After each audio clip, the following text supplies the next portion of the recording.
Jordan. I like the new look inside. All right. Well, here we go, guys. We're back. Thank you guys for tuning in. Sorry for the technical difficulties. Welcome to Lock, Load, and Go. I'm your host, Brandon Andrews. And with me, always, we got Jeff Riddle Jr., TP, Jordan, and here we go. Riddle, give me your Athens spiel again for what we learned. Okay. What I learned was that the SEC still runs through Athens, that Jacob Rodriguez not being in New York is an absolute travesty, and Ohio State hasn't won the Big Ten since 2020. They are on a 5-year streak of not winning. Thank you for following, Jared. Hey, I tell you what, the Rodriguez thing that holds weight, and we are going to talk about the Heisman Trophy tonight. Jordan, what did you learn? I learned that the Notre Dame athletic director may be the softest motherfucker in college football. I have not seen bitching like that probably since the 80s. Marcus Freeman is the king of not having that dog in him. The whole team just flat out quit. And then you want to nominate this guy for Coach of the Year? Get the fuck out of here. I don't know what transpired in that. I don't know, since the playoff era has been established, anyone ever been Coach of the Year that hasn't made the playoffs? Yeah, I don't think so. I felt like, and I said this about Jeremiah being at the Heisman finalist ceremony, that was a sorry we didn't put you in, but here's you some awards. Yeah. Kind of the same thing with Pavia, as I hear. Thank you for following. Yep. We'd ask him for a 15th game. And yeah. Trying to get another year eligibility, all that good stuff. What did you learn last week? So touching on that, well, this is somewhat Pavia-ish because there's been way too much love going around for Vandy, like way too much. People need to calm down, just get a grip. It's Vanderbilt. So this is a team up north who you could kind of say was the Vandy North, and this is probably the team where you have Kurt Cignetti, who should be the Coach of the Year. I don't give a shit. I don't care. I don't care what other coach there is. He took a 2-10 program, literally just like, 2-3 years ago? Yeah, 3 years ago. Made them relevant last year, literally, and then already Big Ten champs. That's saying something. 13-0 record. That's a bigger turnaround than anything Vandy has ever done. Vandy has done nothing. Nothing. They have done nothing. Pavia has done nothing. What Cignetti and the Hoosiers have done, though, that's something. And if I was going to give a Heisman, it'd be, he's not Hispanic. He's Cuban. Mendoza. Mendoza's the guy, not Pavia. He took down the big bad wolf in Ohio State. I don't want to hear anything else. We don't need Pardo's pull right now. Did take him down, or did that defense take him down? Doesn't matter. Did he screw up a lot?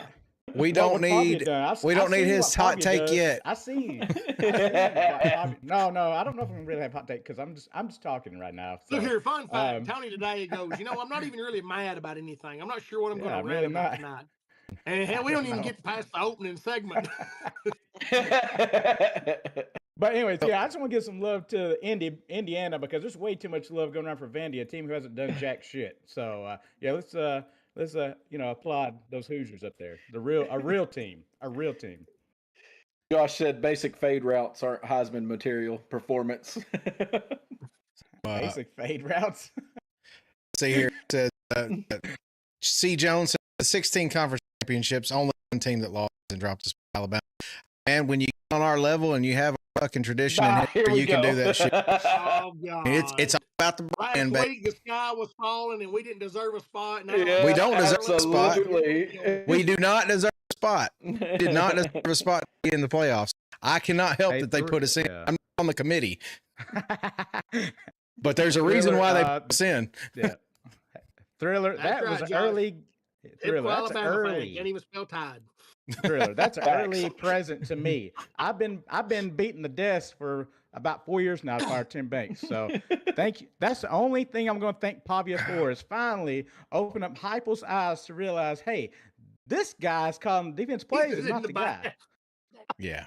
I mean, oh God, not again, Josh. So I'll start the show like we always do. We're going to start out with Riddle, and I think he's got some doozies tonight. So we're going to see what he's got. Yeah. So obviously this week is special because it's the Army-Navy game. It is a game that I look forward to every year. Opportunity for double points or more points than normal. There are 2 trivia questions. If you are the first to answer both of them, you'll get 6 points. It'll be the same point system. You just got double the points. You got double the opportunity tonight. So here's the question. The Army-Navy game is one of the most prestigious rivalry games in sports, with countless time-honored traditions that happen in this game. What tradition involves players from the winning team being allowed to go to the losing side of the stadium for a post-game celebration? And then the second question is, what is the tradition before the game where cadets and midshipmen who spent a semester at the rival academy are returned to their home teams at midfield, allowing them to cheer from their own student section, a symbolic end to their enemy territory stay and a highlight of sportsmanship amid intense rivalry? All right, so we're going to ask you to repeat the first question. Okay. The Because first that was a one lot. is, yeah, it is a lot.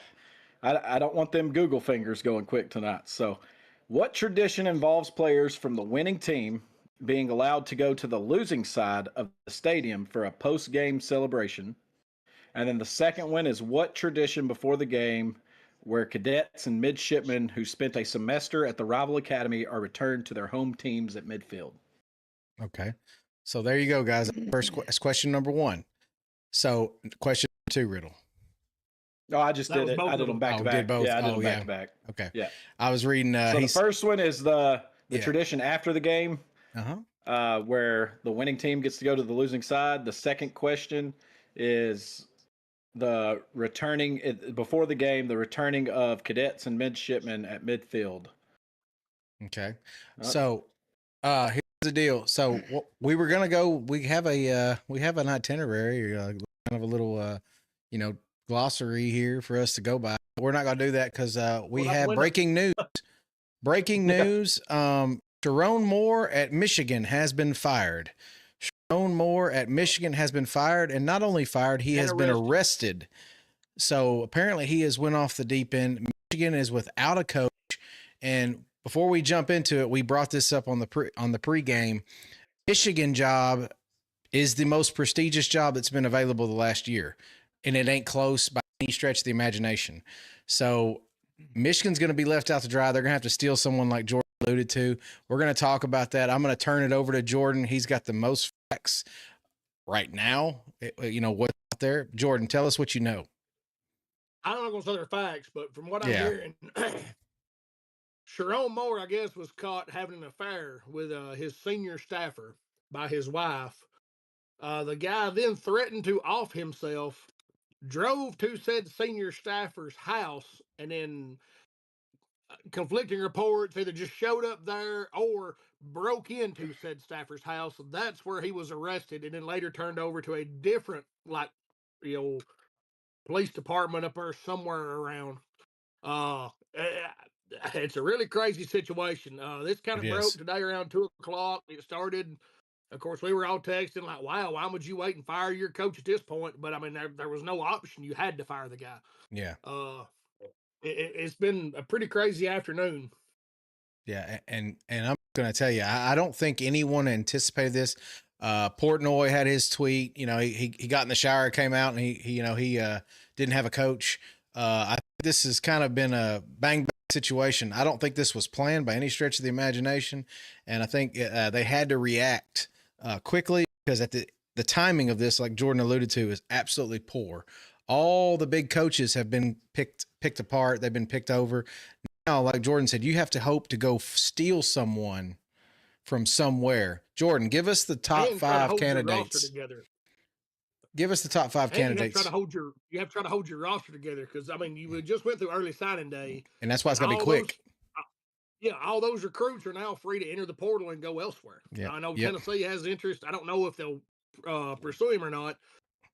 But number 8 player in the country, Savion Hyder, the running back, chose Michigan over Tennessee. That might be, there's going to be some teams looking to poach. One of the running jokes was that Lane Kiffin has already left Bryce Underwood a voicemail. They're going to have some issues up there quickly if they don't get out in front of this. Yeah. So C. Jones with the comment of the night. Now he's passed up cheating on the field and in the bedroom. That's Michigan for you. That's Michigan football. Okay, Jordan, give us the candidates, the top 5 candidates you had.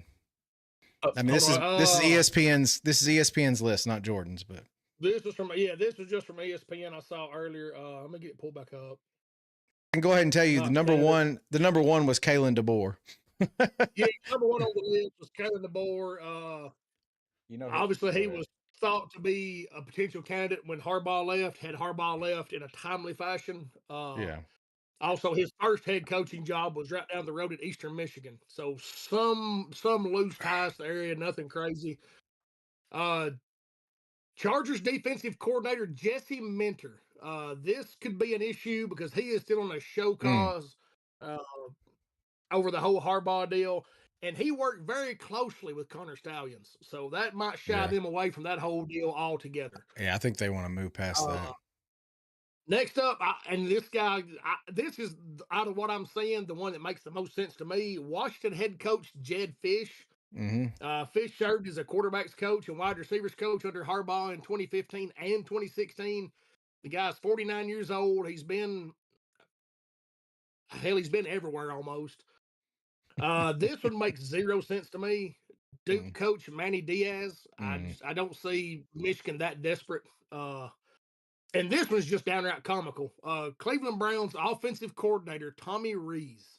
Yeah, he's only 33. You know, you're taking a big gamble with a guy like Tommy Rees. Yeah. Now I tell you what, Josh had a really good one. He said, "What about Tim Banks?" And I said, "Knowing Tony's luck, Tim Banks will go up there and have them in the national championship." No, he's not. He's a Butch Jones disciple. He is a Butch Jones disciple. No, he will not. Did we not just talk about Mike Vrabel?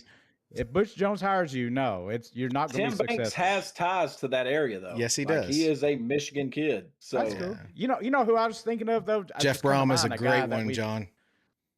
Brom is a great. I have thought about, which I don't know if they would touch it. That would be Brian Kelly, since he's fucking out there. Why not? Brian Kelly. Hey, do you remember Brian Kelly was linked to the Michigan job before Harbaugh? He was linked to the Michigan job before Harbaugh. He was linked. He was also linked at when Sharon Moore. They were like, but he was like, I'm not leaving LSU, but I'm. Joe Brady would be a good hire. That's great. Yeah, if you're gonna hire a coordinator. To me, with the money that Michigan has, I don't know that anybody necessarily is off the table. I mean, obviously there's some things that don't fit, and they're not going to go after certain guys. But I mean, realistically, you could make a laundry list of quality guys that'll probably be on their list. God bless it. I will say, like, if you had someone said Connor Stallions, if they hunted, that would be the biggest balls in the history of. That would be a better troll job than James Franklin hiring Brent Pry right back to Virginia Tech. Yeah, that'd be fantastic. That'd be fantastic. So, all right, we're going to move on from that. Georgia canceled a series today with Louisville ahead of SEC schedule. Riddle was well aware of this, but we think this is going to be the trend moving forward with the 9-game conference game schedule now. Riddle, any surprise here? No, and I think this is going to be for the SEC as a whole because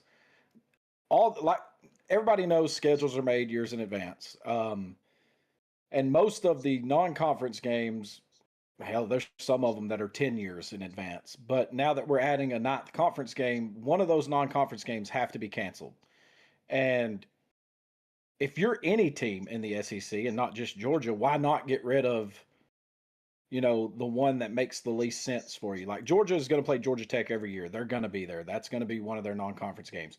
And we were talking in the pre-show, I think it's in 2030, Georgia plays Ohio State, Clemson, Georgia Tech, and then some, cupcake. But, which one of those do you want to cancel? I would probably say the Ohio State game because there's a history with Clemson. That's a rivalry game from back in the day.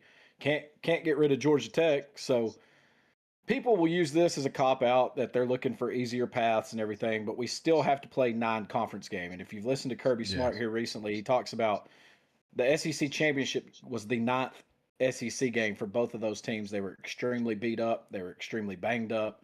And it's going to be a war of attrition and staying healthy moving forward. So Georgia's non-conference next year is Tennessee State, Western Kentucky, and then obviously Georgia Tech. So the Georgia Tech makes it serviceable, and at the end of the day, I mean, their schedule's hard enough. They play at Alabama, You only know Sun Belt names. yeah, Florida and all that. So they play plenty.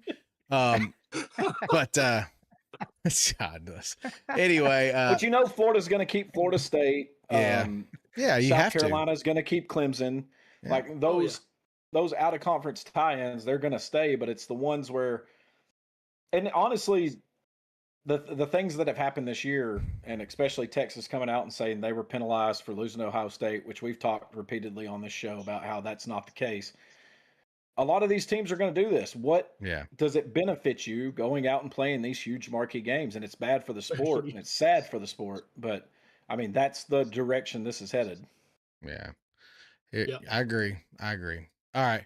So just moving on, that, keynote there, but then we're going to get into the meat and potatoes of the show. And what we're going to do is go over the playoff rankings, the final playoff rankings. The playoff is set.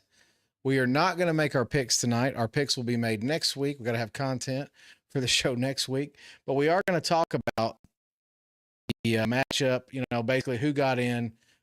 Do we like the order? And we're going to talk about, obviously, who got snubbed the worst.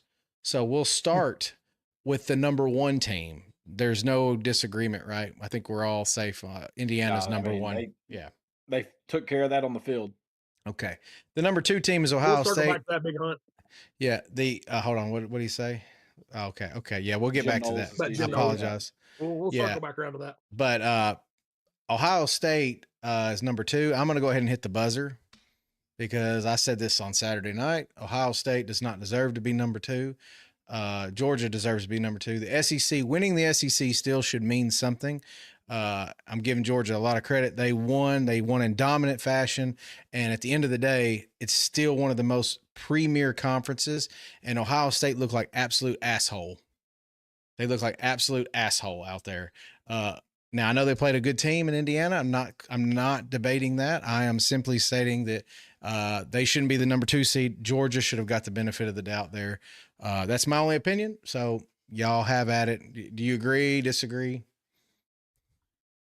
I told Jeff, we were at work, and I told Jeff before my top four before it was announced was Indiana, Georgia, Texas Tech, and Ohio State. The three champions, and then Ohio State staying on that byline.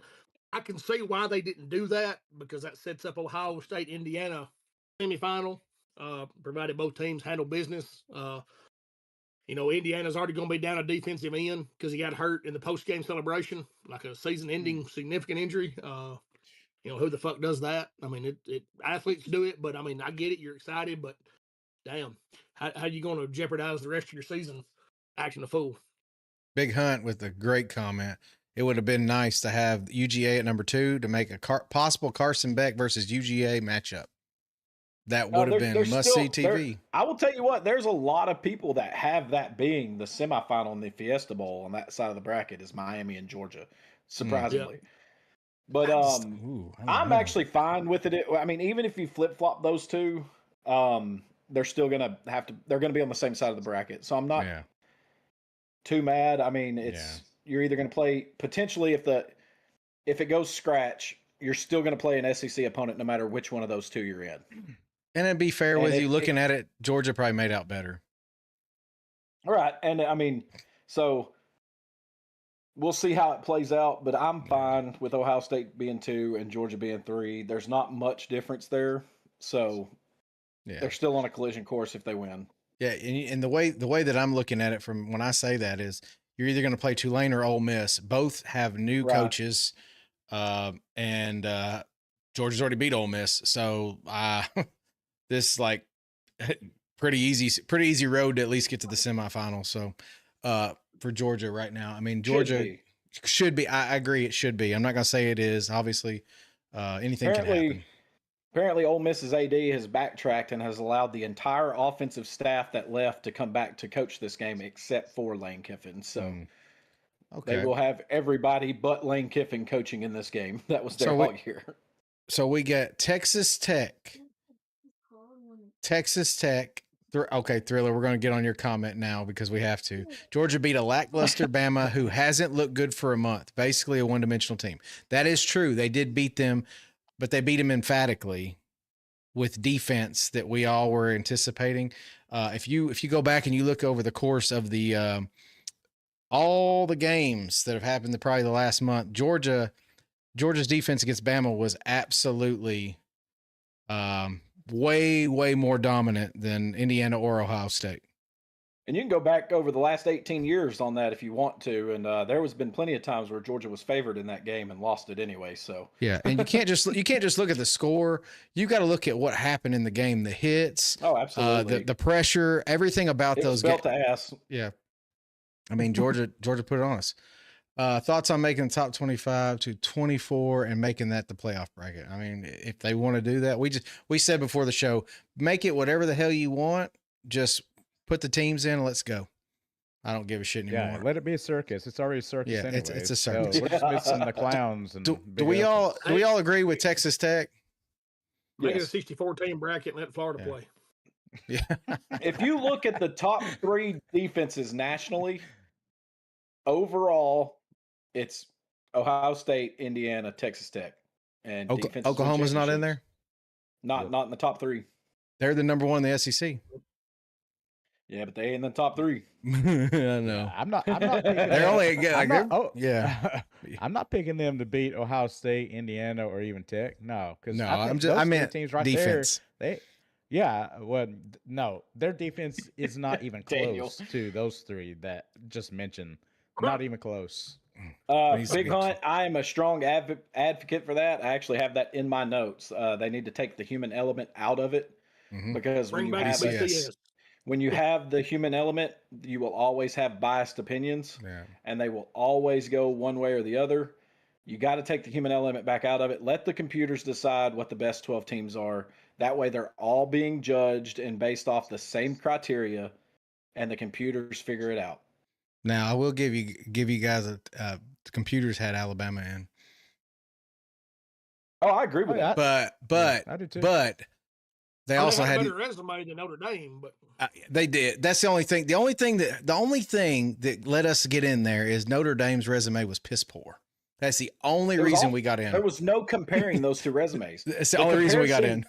And the comparison is what we've been complaining about for the last 3 or 4 weeks is that Miami and Notre Dame's resumes are damn near identical, and they played on the field. And one team won and one team lost.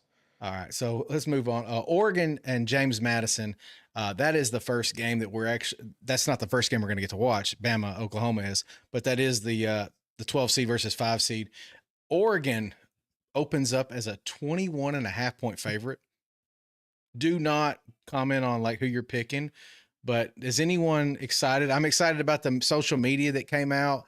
The post you guys sent. Pumped. I mean, James Madison is very pumped, and rightfully so. Thinks Oregon might hang with them till halftime. Yeah. Yep, I sent that to the group today. I'm excited for this game. I want to see what James Madison does with their big moment because this team has been good since they've made the jump. Yeah, you know, we all know who their coach used to be. The one that came in, he took it over, and they've not missed a beat.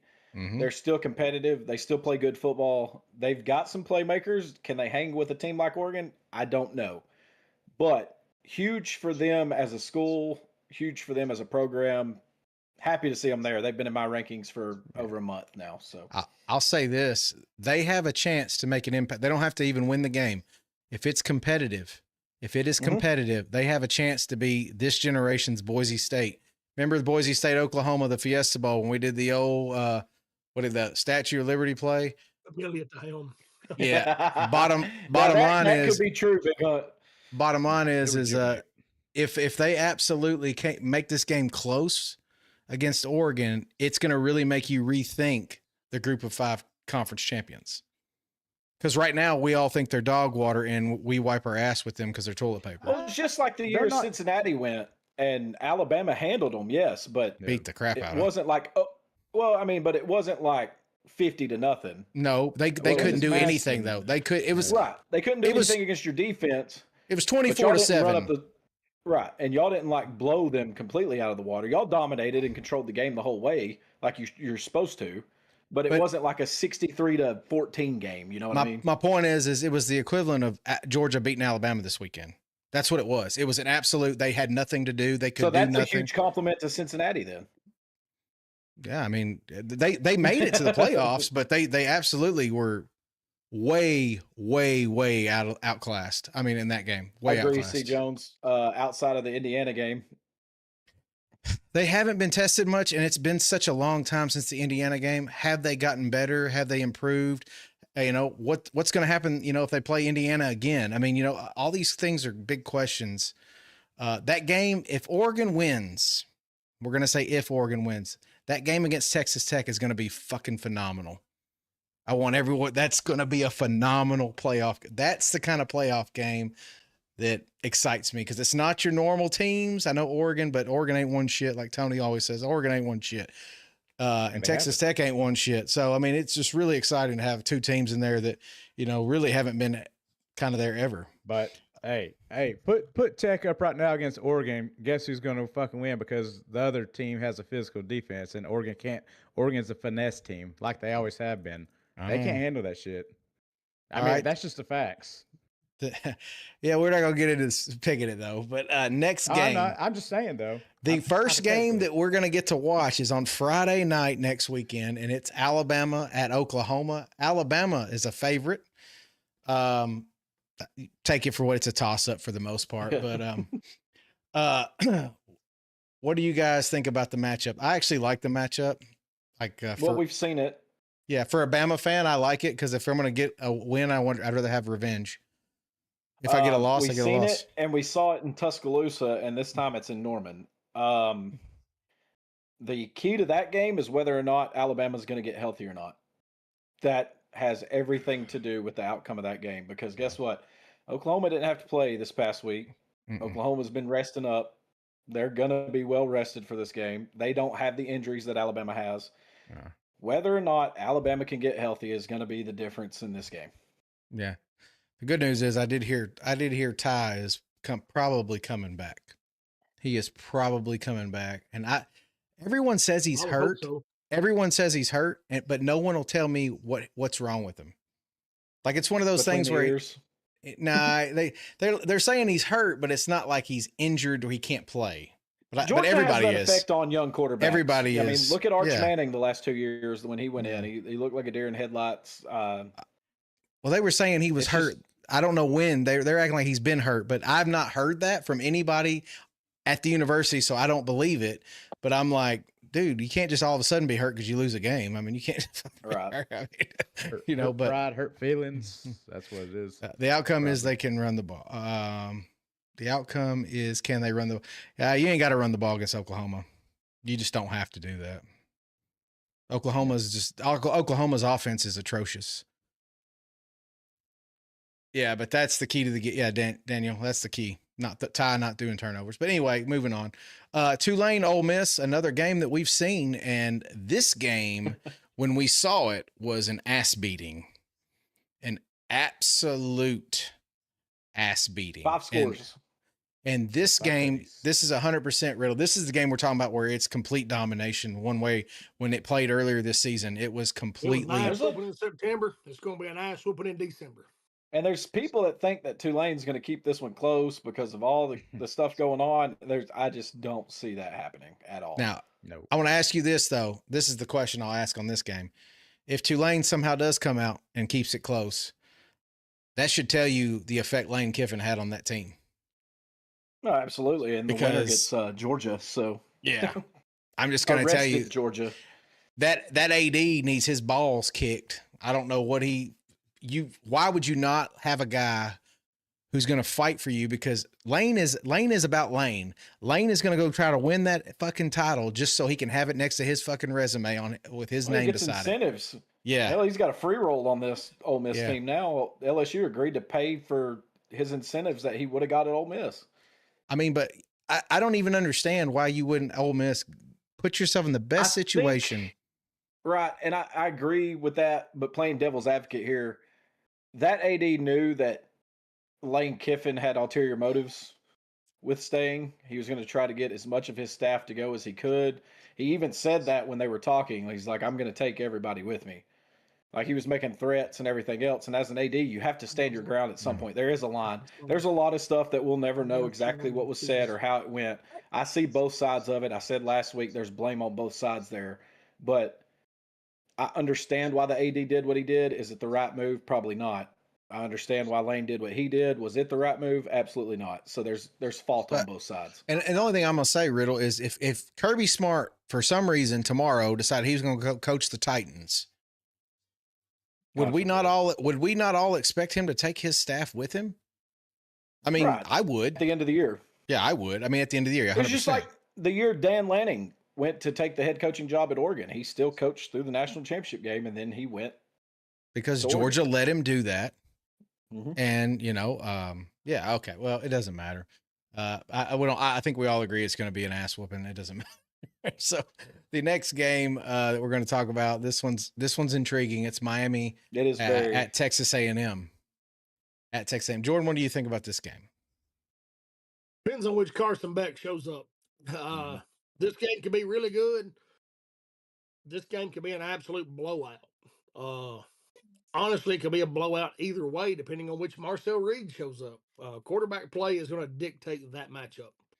I mean, I know it's a really simple explanation, but it's never been truer between those two teams. Tony, who you take? I mean, don't tell me who you're taking, but what do you think about the matchup? Matchup wise, it's like George says, Jekyll and Hyde type teams. Especially quarterback play, like Jordan mentioned. Carson Beck, we know what he can do, and we also what he can do negatively to impact a game. I've seen it many times. And Marcel Reed, sometimes he just, I don't know. Marcel Reed, he has ability. Obviously, he's mobile. He has ability to make some pretty pro-typical type throws, but a lot of times he struggles sometimes with accuracy. I think that's why sometimes he does try to rely too much with his legs. So yeah, point blank, one of these quarterbacks going to make throws. I don't think Carson Beck's really that type of guy though. Yeah, it's going to come down to Beck on the Miami side. He just doesn't need to fuck up. Yeah. Because they're not really going to rely on him like, say, A&M is going to rely on Marcel Reed. So if this is the case, I think Marcel Reed pretty much runs that offense. Beck doesn't run the Miami offense. So you would think Cristobal maybe has some type of plan in place to where, hell, they're going to try to run the ball. I mean, Cristobal, he's an O-lineman back in his day. You think they're probably going to try to come out, be physical, and keep this game close, going into the late stages of the game, because you don't want Beck out there throwing 30-plus times, because if that happens, guess what's probably going to happen? Yeah. He's probably going to have a few mistakes, and then next thing you know, the game's getting out of hand. That's just my take on this thing. But yeah, it could go either way. Jordan said it. It could be blowout one way or the other from either side. It's really going to come down to, is Beck going to fuck up? Are they going to allow him to fuck up? Are they going to allow being a more physical team? Or, Tony, is Marcel Reed going to get hot? What? Daniel wants to know who you're taking, so he can go ahead and fade you. You'll get our picks next week. Next week, yeah. He wants to go ahead and get on that. I'm going to say this. This is Carson Beck's last chance, but this is last chance to make a statement to say, I am good enough to be in the NFL. And he's either going to answer the call or he's going to show up and just fall flat on his face like he has previously. It's going to be interesting. If he has to throw, if he has to throw 30-plus times, they're losing. Miami is losing. Yeah, if he has to throw that many times, they're losing the fucking game. It's interesting because this is Carson Beck's first playoff appearance as a starter. Is he going to be able to step up to the biggest game he's played in his college career?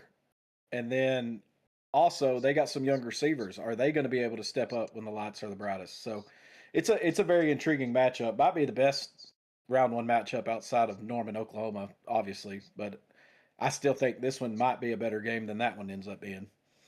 I mean, it could be. Our game's probably going to be ugly. It's going to be a bunch of damn fucking blind and deaf Helen Kellers running around. I mean, yeah,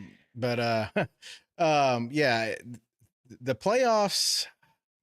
like it? Who got snubbed, guys? Who out of everyone there, who got snubbed the biggest? BYU. My opinion, it's BYU. There's not another team. In my opinion, They didn't get that's snubbed. BYU had two chances to prove they belong. They got their ass beat twice. Well, they did. They got just handed to lose, them on a They got platter. their ass beat. Oh, I know. Well, yeah, they did. By Texas Tech defense, that's pretty insane, though, too. So, I mean, I think Not Tech's Vandy, going to Big do that. Hunt. They had two chances. No, Texas yeah, and stop Alabama. the Vandy talk. Texas on a down year, they couldn't beat them. Yeah. Yep. Stop Yeah, it. I don't. Do I think this is the 12 best teams in the nation? No. Do I think this system is perfect? No. Do I think that any team that got left out could win the national championship? No. Honestly, I don't. I think the teams that are in deserve to be in. I think that outside of the two group of 5 teams, every team that's in this playoff has a legitimate shot if things go their way and they play their best football. But I have no pity for Notre Dame. The deck is stacked in their favor year in and year out. Every year. When you played 2 playoff teams and you lost both games, you don't deserve to be in. You win one of those 2 games and you get in, and there's no question, there's no argument. But when you play those 2 playoff teams, which when A&M was scheduled, A&M was still a shit show post Jimbo Fisher, and then they played Arkansas, who didn't win an SEC game.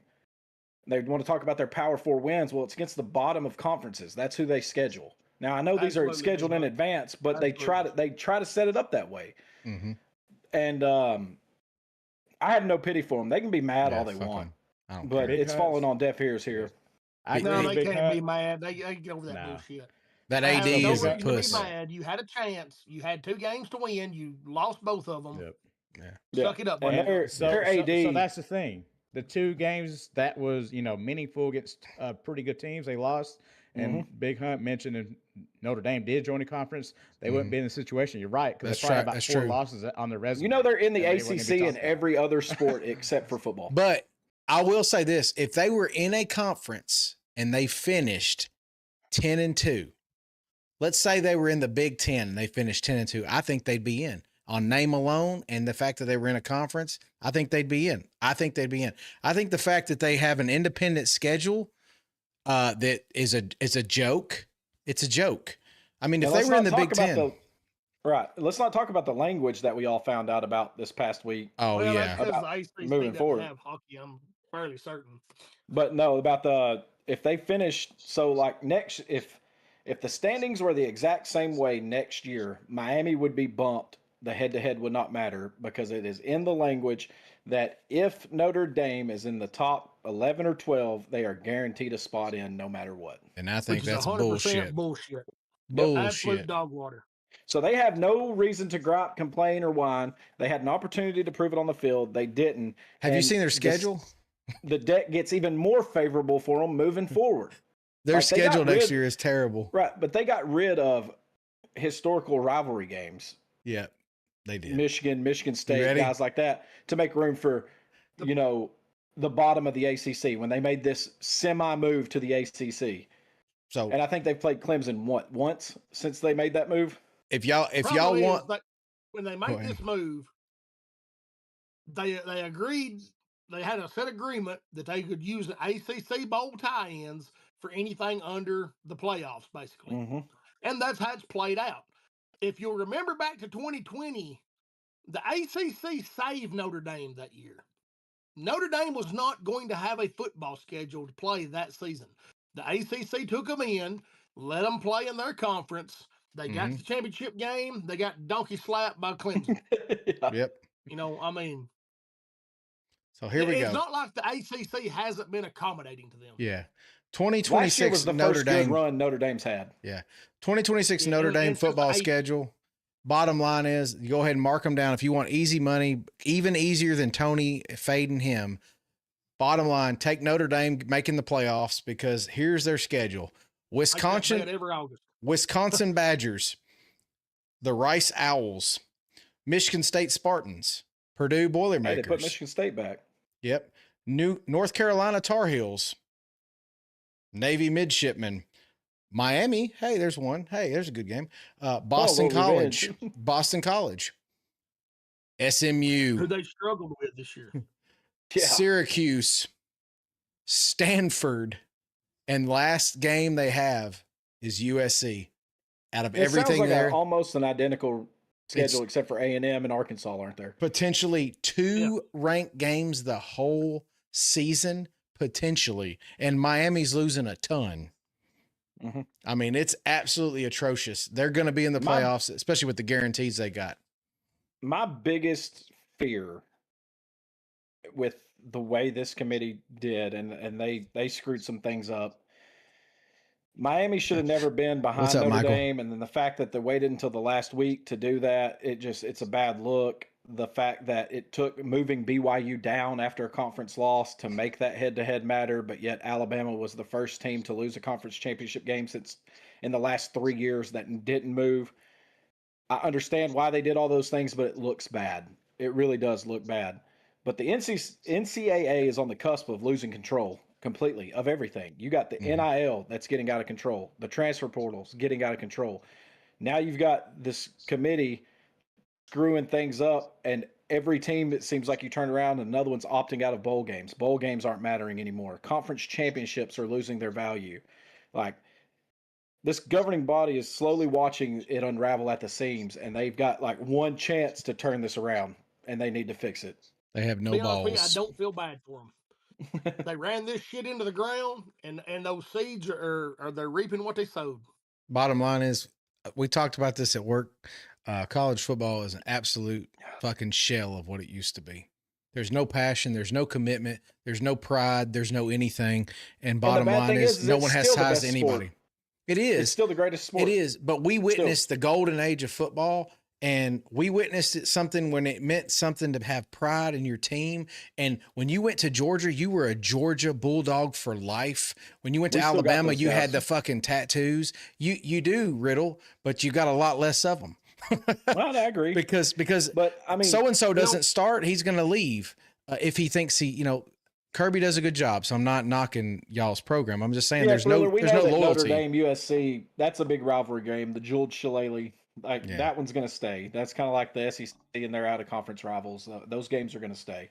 Hey, Daniel, I've said that before. It's the Rice Owls and the service academies those games that they have no business playing for no other reason than just it's an easy win. So now, C. Jones, they can cite history and all that bullshit. Yeah, but honestly, today's landscape in college football, I saw it best described the other day when they were talking about Tim Banks being fired, and they were like, "Well, he was 1 year off of this," and somebody said, "Well, in year 5." There is no year 5 anymore.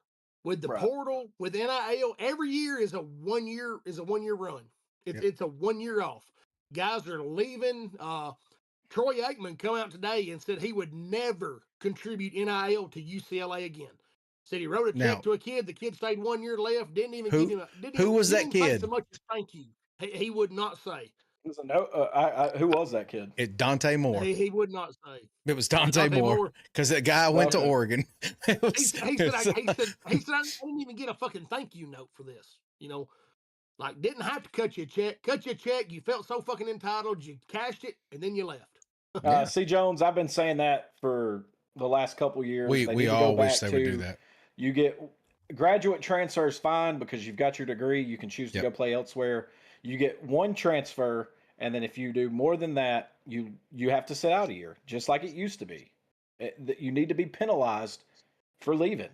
And now it's just a revolving door. Hell, there's some quarterbacks that they're like 6th school in their 6th year. It's crazy. Or to make it even easier for everybody and just make it so simple that even a fucking plumber could do it. And it would be just make them sign contracts. Mm-hmm. I'm going to offer Jordan a 1 year contract. And if Jordan decides to leave after 1 year, that's on me for only offering him a 1 year contract. If I offer him a 4 year contract, he has to stay the 4 years or he's going to pay me back the difference. Or what if he gets drafted though?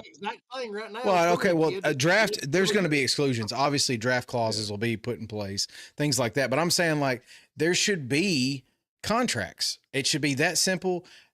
this guy, I'm gonna sign a kicker, for instance. Well, kicker, you're only gonna take on 1 year anyway, because bottom line is you don't know if this guy's gonna be good or not. He comes in and he sucks. You're gonna be like, all right, go on your merry way. But you get somebody like, I don't know, Bryce Underwood, who might be in the portal tomorrow.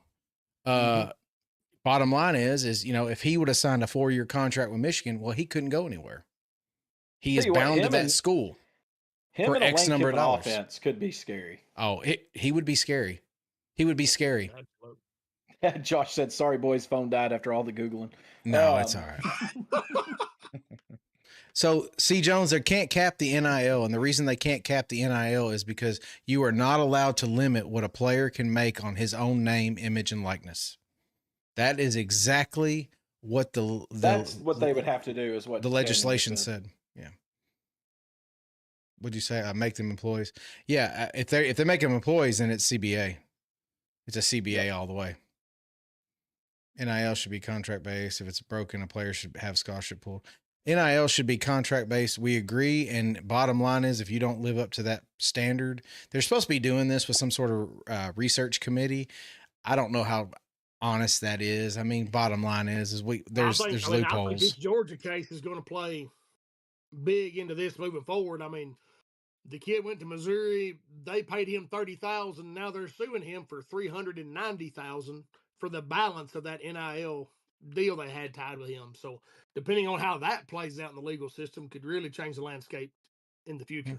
Yeah, but is the NCAA or anybody going to back Georgia in that, or are they going to protect the kids? Well, it's not. I mean, it won't be the NCAA. That'll be. I mean, that'll be in a court case. That won't be. It's not like an arbitrage hearing. And Riddle, like the NCAA, we talked about, they have no balls. But at the end of the day, all they have to do is say, you know what? If you're going to sign an NIL deal, it has to be contractual and it has to be guaranteed. Bottom line is, and we say, if you want to have a loophole in it, you better have it in there. It better be signed and in writing. If you're going to be able to get out of this contract, it better be. If I decide, like if you sign with Jacksonville State and you say, hey, I'm going to commit to play for 4 years, but if I get a D1 offer, I should be allowed to leave. Put that in there. You're allowed to do that. You write the contract yourself. Oh my God. You just saw what I saw, George. Oh my God. What happened? Troy sent a message to our group. If you want to peep that. There was a tweet from Jerome Moore back in June 3rd of 2012. And I quote, bet there are some sore ladies out there right now. And this guy said, ain't no way they found this tweet. That was 2 hours ago they found it. God dang. And then the caption says, damn, this some Vol Twitter shit. It is. Way back. All right, we're going to move on to the next topic, guys. So we're going to start with Tony Pavia. Tony Pavia, who's going to win the Heisman? Who is going to win the Heisman? Because right now, number 1 favorite is Mendoza, and number 2 clear-cut favorites Pavia. Well, they already left the best player out that should have won, which is absolutely ridiculous. But if I'm going to do it, it's going to be the Cuban, not the Hispanic. It's going to be the Cuban. I give Mendoza. I don't care. I don't want to hear anything, about him looking mid against Ohio State, because there hasn't been really one quarterback that has looked good or even above good. Mendoza looked the best. He beat the team, that was supposed to run the table, but they're not. Now, they might now in the playoffs. Who knows? I'm taking Mendoza. I don't give a shit. Pavia, he had a good season. What was his best moment? Him just doing the stupid ass Heisman poses that he did after every celebration? That was it. Yeah, it's on our thumbnail. You seen what he did when he played against a decent defense? He folded like a fucking book. That's what he does. He played against some mediocre ass teams this year. He benefited from it. Tim Banks tried to gift wrap that Heisman up to him. It's probably still not going to help him out, but hey, at least it'll be the runner-up. He can tell his family that, at least, and his grandkids later in the future. So I'm going to take Mendoza, though. I'm not giving it Pavia. No way. No way in hell. Just so y'all can see, I got the thumbnail posted for you guys. You could see who Tony's clearly for. Don't let his words fool you. Your eyes are not deceiving you. Chad, every quarterback looked good against Tennessee's defense except for Florida. All right. Except for fucking Florida. All right. Riddle, who's winning the Heisman, buddy? So I went through today and I wrote down, obviously, stats on all four of these guys that are going to be in New York. But let me start off by backing Tony and saying this. If I had a vote, it would still go to Jacob Rodriguez, even though he's not in New York. Should be. 114 tackles, 60 solo, 1 sack, 4 interceptions, 7 forced fumbles, 2 rushing touchdowns, and a fumble return touchdown. There's very few players in the history of the game that impact a game to where teams try to go the opposite direction. Thank you, Josh. They don't even want to go to that side of the field, and he's one of those guys. So I think he deserved to be there. He's not. As far as these 3 quarterbacks go, Diego Pavia has more yards than Mendoza. Their ratings are 2nd and 4th in the nation. Their completion percentage is 6th and 8th. They're very comparable across the board. The difference is that Diego Pavia had 826 yards rushing and 9 rushing touchdowns, which ranked 63rd and 55th in the nation. That means he had more rushing yards than some teams did, or some teams' top running backs did. Of all the finalists, there's nobody in the nation that impacts a game more than Diego Pavia. I know this isn't an MVP award, but if you take Pavia away from Vanderbilt, they're just Vanderbilt. And if you follow football, you know what that means. I think with all of it, 4,018 total yards, 36 touchdowns.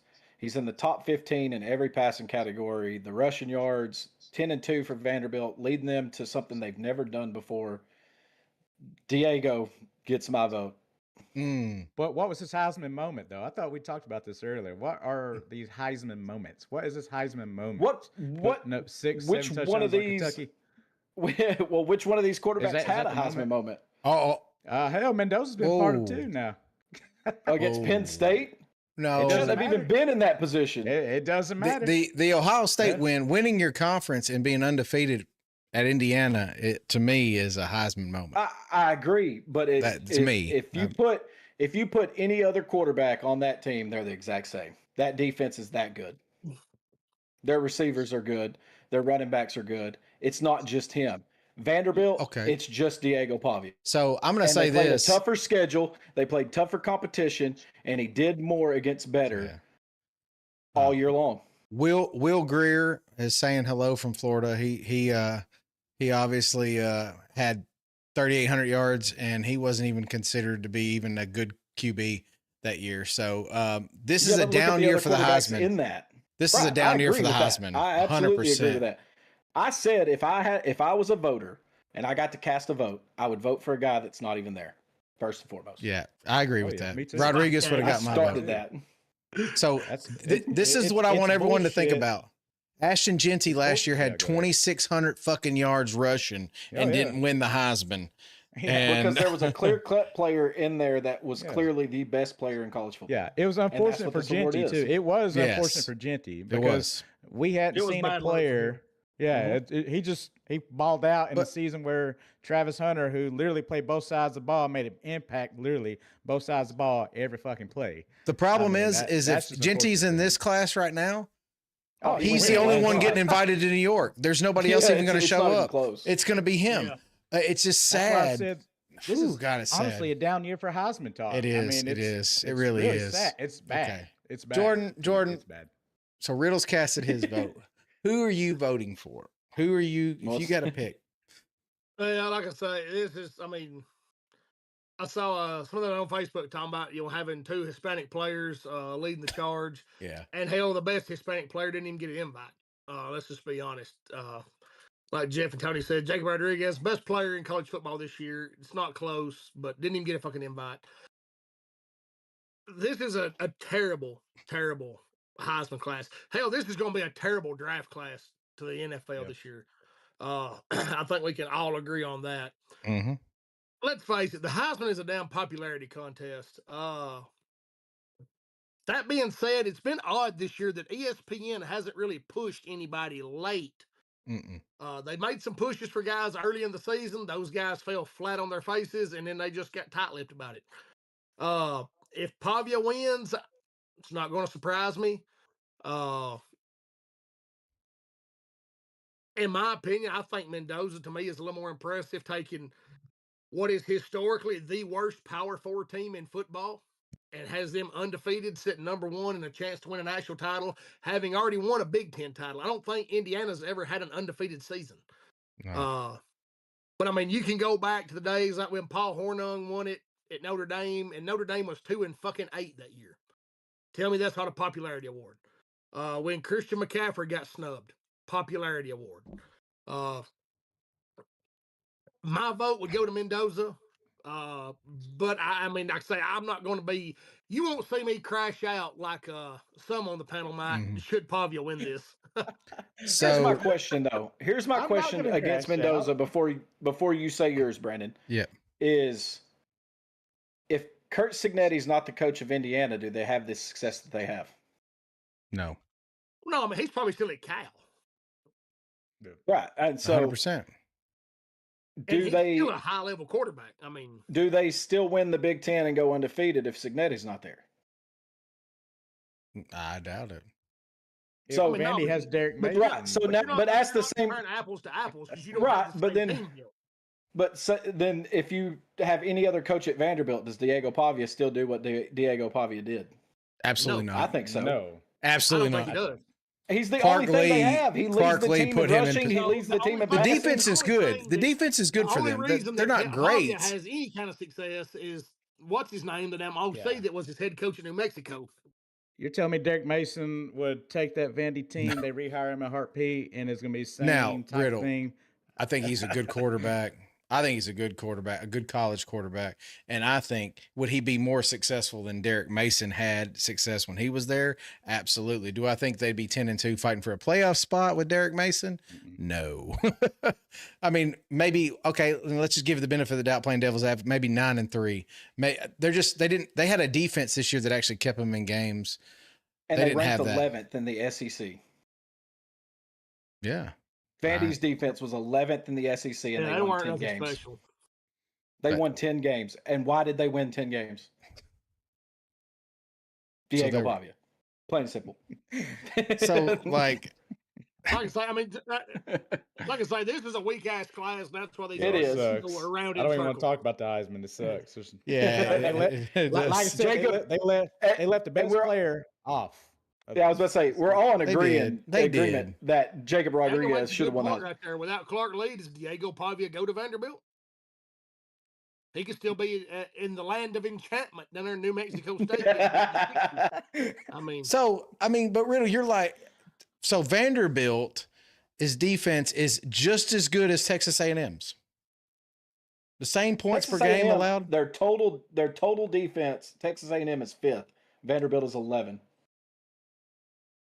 I'm just looking at points Total allowed. defense. I mean, the talking reason about I points think allowed. Mendoza wins it is because he's from the Big Ten.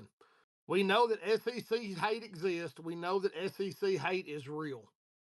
A lot of these voters are Northern voters. Yeah. If you get a chance to That's give it true. to this guy from the shittiest team that Power 4 football has ever seen, Yeah. I think that they Well, will. I'll say this, though. To be fair, it's a battle of shitty teams. I was about to say, It's not. kudos to I mean, Mendoza who the at hell thought Indiana. 3 years ago that we'd have Indiana and Vanderbilt's quarterback battling for a fucking Absolutely. Kudos I to mean, both schools.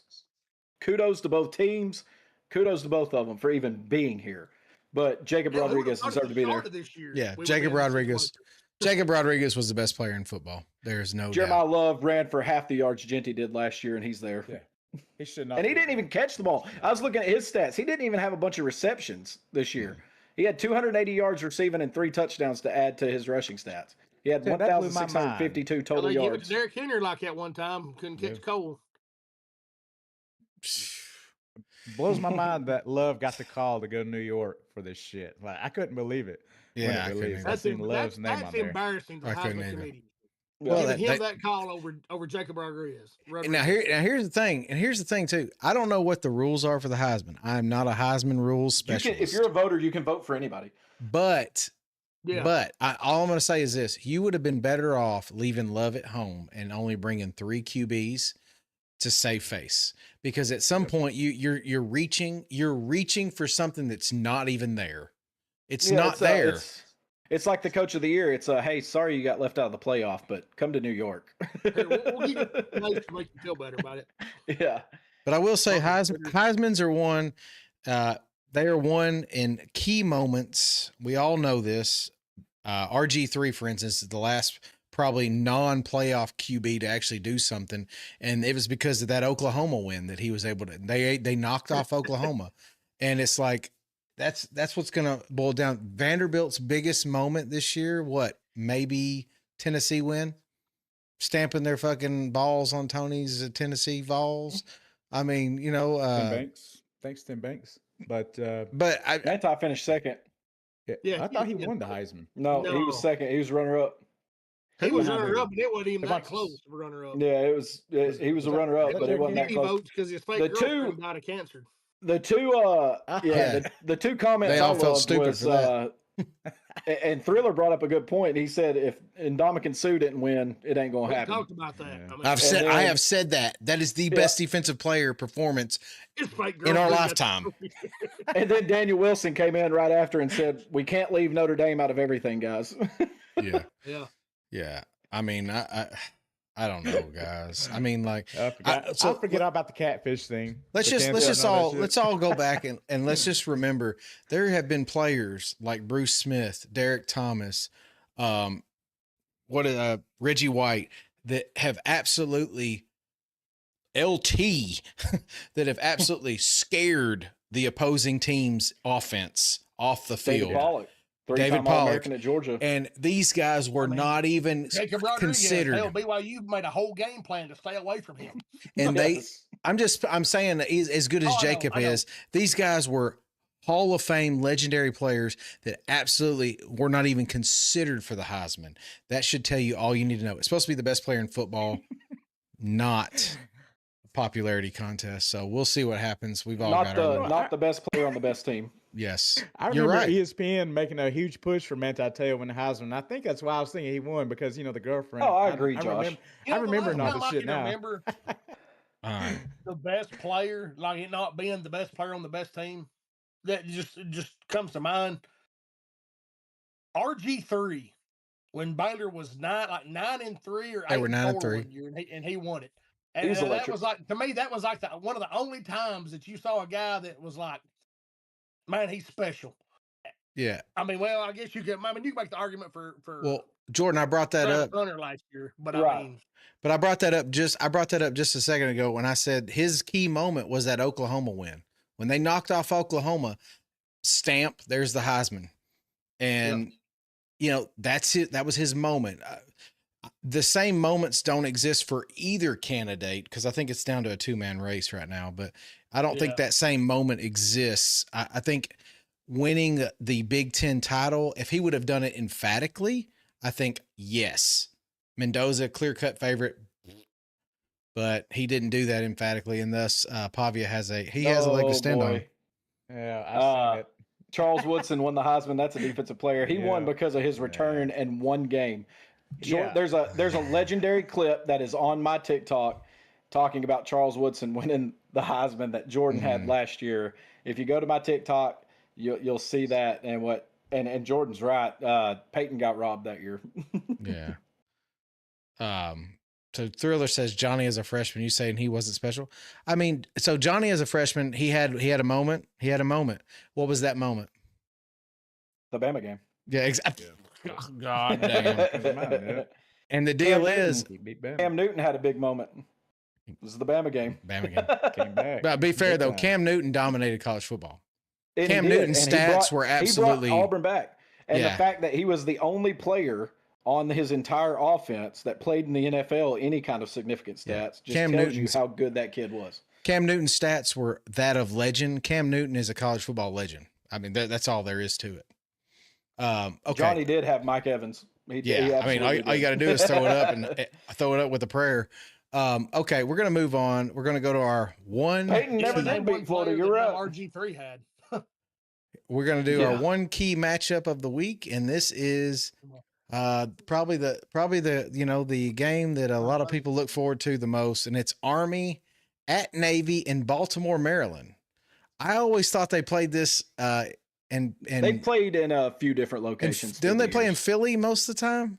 They have in Philly a few times. Usually it's Baltimore, Philly. It's always in the Northeast right there. Yeah. But I mean, so bottom line is it's in Baltimore, Maryland. Navy 6-point favorite. Navy a 6-point favorite. So we're gonna start. Riddle, give us the standings. All right. So Jordan leading the way, 47-35 against the spread this year. Brandon, you're 43-39. I am 42-40.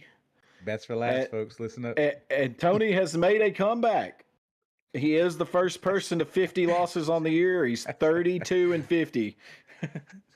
Well, there we have it. Hey, got a crack Riddle, 30. No matter what else happens, I think we're safe. If you're fighting Tony, I mean, you got a better record than I do. So we're going to start this game. We're going to start with you, Riddle. Give us the stats because I know you've got them and I know no one else does. I've got some interesting things about this game. Give us the stats. Give us the breakdown. And I'm going to say this. Start off with giving us the answer to your riddle because it obviously plays homage to this game. And I'm sure no one else in here even remembers the question.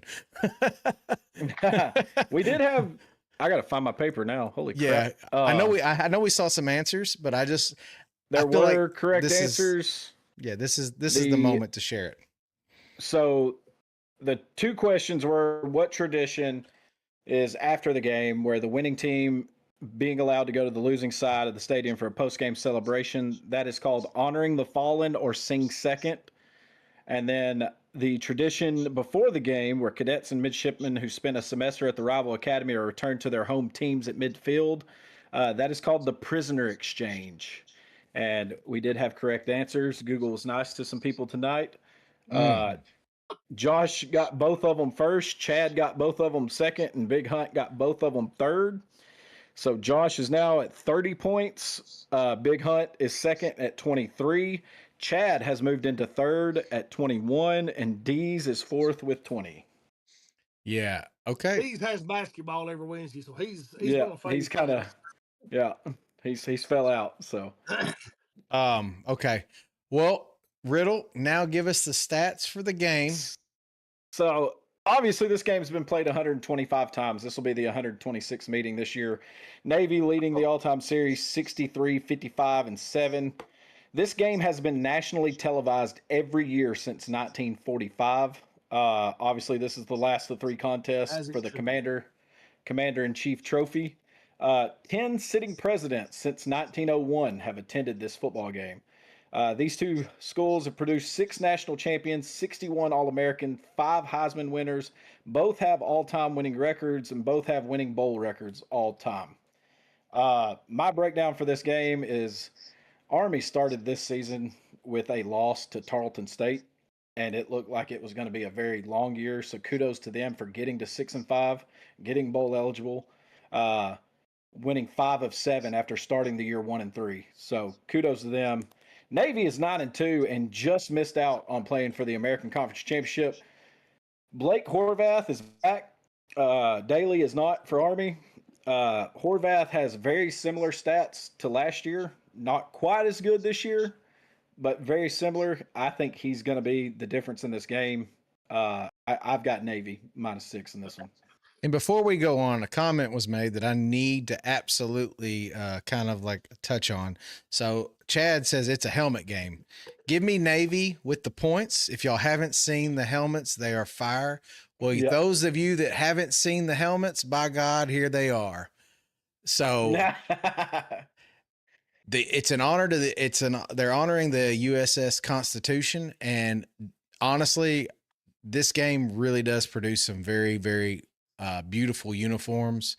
They've done a really good job of kind of putting out some things over the last couple years. Both teams. Jordan, who do you have? I got to go in some hard on this one. As y'all can see, the Army green. I picked this Tennessee shirt tonight specifically for this reason. I have rooted for an Army in this game ever since I can remember watching this game. That being said, I have an obligation to put y'all on the right side of things. Navy -6 is the right side of this game. I'm going to be on Navy -6, but I will still be rooting for the Army Black Knights.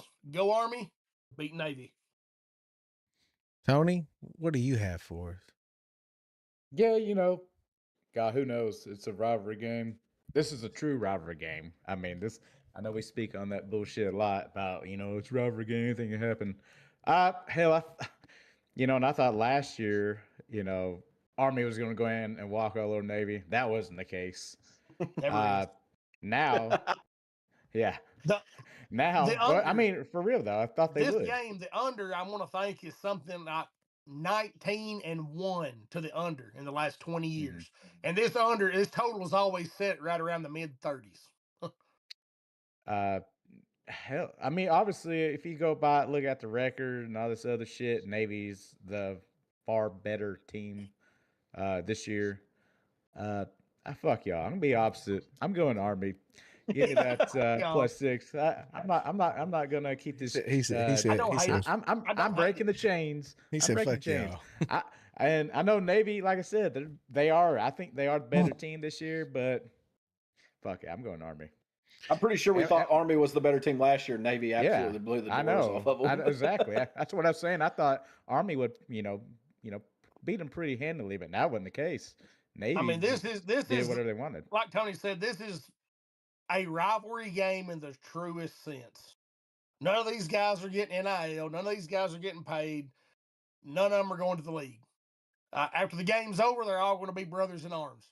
But for 60 minutes, there's a lot of hatred on that field. All right. Navy beats Army. This is me putting on my big boy pants and going against Tony. That may be the gayest thing I've seen in a long time. You got real brave. Anyway, so you got real brave going against my pick. Ooh. I know. Anyway, I know. Okay, well, that's the only game we have to pick this week. We're gonna have much more to pick next week. Obviously, the playoffs are coming, so we'll have and bowl games. So we will have opportunities galore coming up. So we've already given you the answer. Like watching paint dry. Hang on. Go ahead. We have answered Riddle's question. So now we're going to give Pardo a chance to have the floor and say what's on his mind, if anything's on his mind. So yeah, this is sorry guys, I don't know if it's gonna be too exciting this week because things have been going right here in this part of my land. Tim Banks is fired. Titans win. Tim Banks gone. Been use telling this you guys. Opportunity for Jim Knowles. Talk about that. Okay, so all right, so Jim Knowles, I like it, and I said, and I did say that anything other than Tim Banks is an improvement. It's no ban. It is an improvement. I don't care. It doesn't matter. Like I said, anybody breathing at this fucking point, and I've said this. Anybody, literally, I was happy with whoever. Now, Knowles wasn't really the guy who coming to my mind, but hell, maybe that's why a lot of people kept saying that Hypo was going up to. Apparently, going to Penn State, having all these secret interviews and shit. Hell, maybe he was talking to Knowles for all I know. Probably was as well. No, probably not. But I'm just saying because a lot of people have those theories of the damn plane going from Knoxville to Penn State. Every so often, like once or twice a week. That plane also went from Tallahassee to Knoxville pretty regular too. And he wasn't going to Florida State by any stretch. But no, I do like Knowles. Knowles is obviously he's a more accomplished. First off, coach. He's accomplished coordinator. He knows what he's fucking doing. I see people say that he has a difficult defense to learn. Well, maybe so. Because what he plays I think he plays a 5-2. What? Like a 5-2-4 some shit. Whatever. I think that's multiple. Yeah, he does multiple different types of formations. He runs a really complicated defense. Yeah. Unlike Tim Banks, who refused to change anything about him. But I mean, let's face it, he did not want to change how he wanted to run shit, and that's why he's on the fucking streets right now. He's jobless. He didn't want to change. He was going down with the ship. I respect it. You're fucking stupid. I respect it though, because I mean, I gave Tim Banks the benefit of the doubt. His first year, it was a rough year. Actually, it wasn't rough in the sense of like it was hard to watch year because that first year was really fun to watch. Still, even though I think what was our record that year? Maybe like 9-5 or some shit. But it was a fun year because we were putting up a lot of points. Defense sucked in, but I know that all that coach staff was coming in a rough time. Second year, it's kind of when things come off the rail a little bit, in my opinion, on Banks. Didn't like what I was seeing. Defense didn't get any better. And, of course, so on, so on. He had one magical year, whoop-de-fucking-do. That's what happens when you can sit in that base 4-3 bullshit and rely on the edge rush or pass rush and just sit back, play that prevent, don't break. And this year he played prevent, don't break, but he prevented, and he broke every fucking time. And everybody want to blame the offense for fucking, oh, they scored too fast. No, actually the offense has slowed down some this year. It really did. But when you're out here playing this stupid ass prevent, playing not to win shit, and you're keeping your defense on the fucking field for like 30 plus fucking minutes every game because, and that's the reason why we couldn't get off third down. We couldn't get off the fucking field third down. They wore themselves out. Tim Banks' play calling wore that fucking defense out. But back to Nose, though, because I'm done with Tim Banks. He's no longer here. Thank God. God is good. 7-6 in his first year. So, yeah. I mean, it was a fun time, though. That was where we got to throw golf balls and mustard at Lane Kiffin, all that good shit. Because we got robbed. We had a stupid It ain't hard to keep Tony happy. we had a stupid quarterback who also, at the time, stupid Joe Milton, who decided he just wanted to run off out of bounds and end the game instead of throwing the end zone. That's how that ended. But Jim Nose, I like to hire Jim Nose. I think we're actually going to get a defensive-minded coach. Hopefully they get these kids disciplined too, because that's another thing that lacked on this defense besides being terrible in coverage and leaving, just being gashed middle of the field and all that shit. Need to get that discipline under control because this is probably one of the worst defensive watch this year when it comes to seeing guys lined up neutral zone, lined up offside, just doing stupid shit you shouldn't be doing. You're bad enough. You don't help the offense anymore, Need to see that. I think I will see it. And I know who was it earlier. Was that Chad who didn't know who Jim Nose was? I think so. Former Ohio State defensive coordinator, Penn State's for 1 year. Yeah, former champ at Ohio State. He wrecked our ass in the playoff game. I tell you, that made Nico look like, he was a flying Hawaiian. Well, Troy said, hey, Tony, Nico beat that Knowles defense. And I'm like, he did? For what? That was Troy. One touchdown? They did beat Penn State like 2 weeks after they fired James Franklin. Oh, who gives a shit That was about that? UCLA's first win of the season. James Franklin's team was falling off. They were going off the rails at that point. Right. So, Tony, there was nothing stopping that. Josh said, Tim Banks is gone. Let that hate go, brother. So anyway, the hate is gone. But I was tired of people telling me, saying, "Oh, it's not the defense's fault." What? So 2 out of every fucking 2 games out of the fucking year, it's well, that was the defense's fault. Why can't it be at least half the fucking games? It wasn't defense's fault, huh? Why is it we got to score fucking 30 or 40 plus fucking points a game just to fucking win? I would love to see the Vols, even like in the old days, just a good fucking slobber knocker of like 24-17. If we beat fucking Bama, say 24-17 Tuscaloosa, I'm fucking happy. We can't do it. Yeah, so what? There's some fuck ups last year, game, but defense didn't help. I remember telling my boy Ryan Williams was going to torch us, and he fucking did. I was watching him and get warmed up prior to game. That was the only team. I said he's going to torch us. Yeah, because of fucking Tim Banks. Because of fucking Tim Banks. Because he makes everybody looking good, and that goes for fucking Diego Pavia. Because he ain't that motherfucking good. Right. That's the fucking truth. You see what happened last year? Josh, when Tim Banks had talent to work with. Josh wants to know what I don't want to fucking hear it. Trivia standings were again. He didn't hear them. I messaged him. He's in first with 30. Right. Big Hunt's in second with 23. Chad's in third with 21. Deez is fourth with 20. All right, guys. Go ahead, I will Jordan. say this Jim Knowles hire, Came out of nowhere. it came out of left field today. This morning, Ryan Walters was still the guy. Deal had been pretty well struck. Everything except for signed and announced. They were waiting till after the bowl game, let him finish out the season with Washington. I guess this morning, Matt Campbell told Jim Knowles, "Hey, you're not going to have a job here next year." I mean, he was on the hot board to start with. Everybody kind of thought it was a little bit of a reach that you wouldn't get that guy. In true Tennessee fashion, shit changes at the last minute, and this time, hopefully, it worked out in our favor. I mean, on paper, it did, and we'll see where it goes from there. But that was kind of what kick-started this wild day in college football. First off, the Jim Knowles, hiring, and then, of course, I know it's not official yet. They're still hammering. I know Jim Knowles is still right now negotiating with Penn State they owe him like $7 million right now. I don't know if he'll let them off the hook or if he'll pull a Brian Kelly and be like, "Fuck you, pay me my $7 million."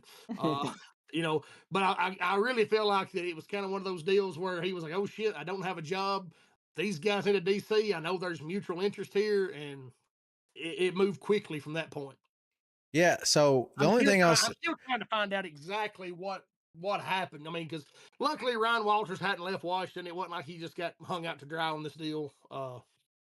But it was definitely kind of wild. It just, yesterday, my information said that Ryan Walters was the guy, and they expected an announcement yesterday. It never came. It was like, well, it'll be after the bowl game because they play Saturday, obviously, and then here we are with Jim Knowles as of tonight. So it's been a wild 12 hours in Knoxville. Yeah, it came out of nowhere, kind of like the Sharon Moore stuff. Yeah. Came out of nowhere. Yeah, I mean, today's been a while for what should have been a he ain't day leaving, in college bro. football. It's got kind of out there. He ain't leaving Black and Ribeye. I don't think he's leaving. Anyway, long story short, this is all I want to say. Jim Knowles had absolute talent on Penn State's defense this year. Absolute talent. And for some reason, they just could not put it all together. I don't know. It could have been transitioning from one style defense to the other. I don't know. Because it always does take a year. It does take a year. The defense wasn't the issue. Yeah. And Jim Knowles will admit, I mean, he runs a pretty complicated defense. Yeah. I mean, and he's like, I've got to find ways to teach younger guys faster. But, I mean, it's never perfect in year one. I don't expect it to be perfect next year in year one. But you know what? But I expect the foundation to be laid for year two. It can't be any worse. That's all I'm gonna say. It cannot. It can't be any fucking worse than what I've had to watch for the last fucking 5 years. It can't be. There's small room for it to regress. Yeah. We would have to give it 50 plus a game. Literally, almost let offense convert almost every fucking third down. Just no pass rush, nothing.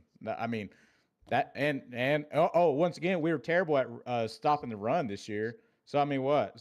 What could actually make next year fucking worse than what I've had to watch this year and previous years? I mean, I heard John Chavis is available.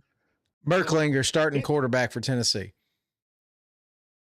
This year, Penn State gave up 21.4 points a game on average. You asked what could make it worse, Tony. That's 100% worse. I'm talking about defense, though. Defense, okay. I just thought you meant like in general. No. They could have brought Chavis back. He's available. Dude, they'd have to roll him out in a wheelchair. He just coached last year. Yeah, tired of those defenses. Don't want those anymore. I'm tired of it. They don't do anything for the Vols. But Tony, that is Tennessee's defense.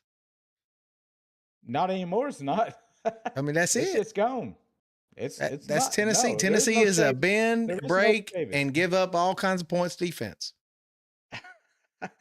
The Chavis and Tim Banks shit done. This year, Penn State gave up 334 yards a game on average. That's good. Tennessee gave up 400 yards a game.